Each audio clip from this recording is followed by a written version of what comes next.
सात्संगजी, प्रेमाने बोला, धन्यरंकार जी.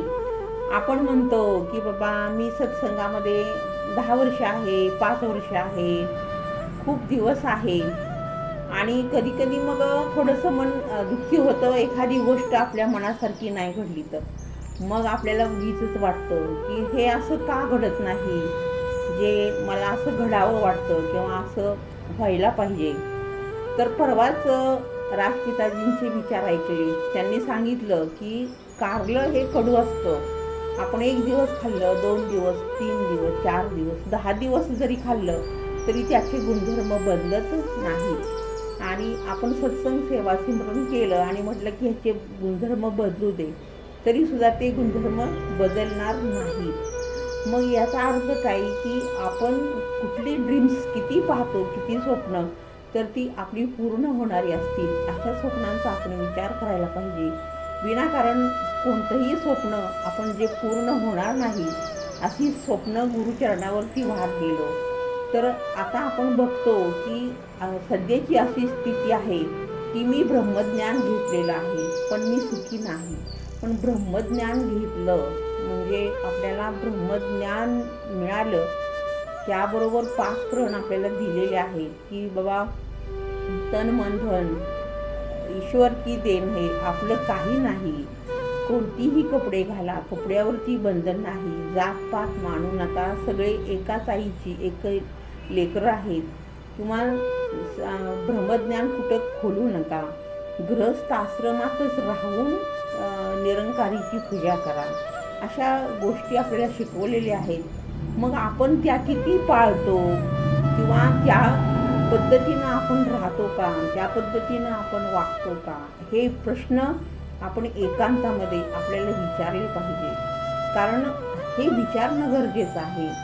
आपण एखाद्या रेस्टॉरंटमध्ये गेलो तर तिथं आपण ऑर्डर करतो की बाबा मेनू कार्ड आल्यावर त्यातले 2 पदार्थ आम्हाला हवे आहेत. मग तो वेटर आपल्याला ते पदार्थ घेऊन येतो.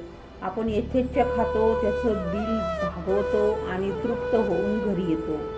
मग हे सुद्धा आपल्याला सत्संगामध्ये असे जे विचार आहेत ते सुद्धा मेनू कार्ड आहे, पण आपण नुसतं ते पाहून ठेवणं झाकून किती योग्य आहे का. तर ते खाल्लं पाहिजे, पचवलं पाहिजे, तृप्त झालं पाहिजे, आचरणात आणलं पाहिजे. आणि कोणतीही गोष्ट ज्ञानेश्वर माऊलींनी सुद्धा सांगितलेली आहे की दुसऱ्यांना सांगण्यापेक्षा आपण पहिल्यांदा कृतीत आणून मगच दुसऱ्याला सांगितली पाहिजे. नाहीतर लोकांसांगे ब्रह्मज्ञान आणि आपण कोरडे पाषाण, ही म्हण पहिल्यापासून आपण ऐकलेली आहे. आणि कधी कधी आपला तोल जातो, तर तोल गेल्यानंतर गुरुचं बळ असेल तर तो तोल सावरता येतो. एक साधी गोष्ट आहे की सीता मैया ज्या वेळेला वनामध्ये गेलेली आहे आणि तिला ते हरिण दिसतं, तर ते मायावी हरिण असतं, म्हणजे माया असते भुलवणारी.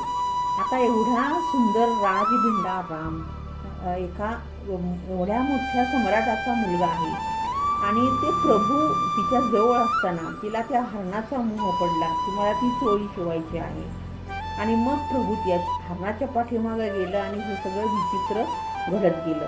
मग अशा वेळेला ज्यावेळेला अशी कोणती माया आपल्या जीवनामध्ये येते त्यावेळेला सद्गुरू आपल्याला त्यातून बाहेर काढत असतो. म्हणून अवास्तव कुठल्याही गोष्टी सद्गुरू चरणावर वाहणं चुकीचं आहे. आणि जे ब्रह्मज्ञान घेतलेलं आहे त्या ब्रह्मज्ञानावरनं वाटचाल करणं हे मस्ट आहे. आणि आपण स्वतः आधी आपल्या विचार आचरणात आणले पाहिजेत आणि मगच जे जे आपणास ठावे ते ते इतरास सांगावे, शहाणे करून सोडावे सकळ जग. असं आपण केलं पाहिजे, वागलं पाहिजे. आपल्या सद्गुरूवरती आपली नितांत भक्ती पाहिजे, श्रद्धा पाहिजे. आणि श्रद्धा ज्यावेळेला आपली पूर्ण असते त्यावेळेला सद्गुरू हा धावून येतो येतो येतो येतो. हे त्रिवार सत्य आहे, काळ्या दगडावरची रेग आहे. म्हणून खचू नका, अवास्तव मागण्या दूर करा. जे पाहिजे ते सद्गुरूला मागा, ते तुम्हाला भेटल्याशिवाय राहणार नाही. सद्गुरू ते तुम्हाला देणारच. अगदी पैसा पाणी काही मागा, घर दार मुलांची लग्न काही मागा, तो सद्गुरू तुम्हाला देणार.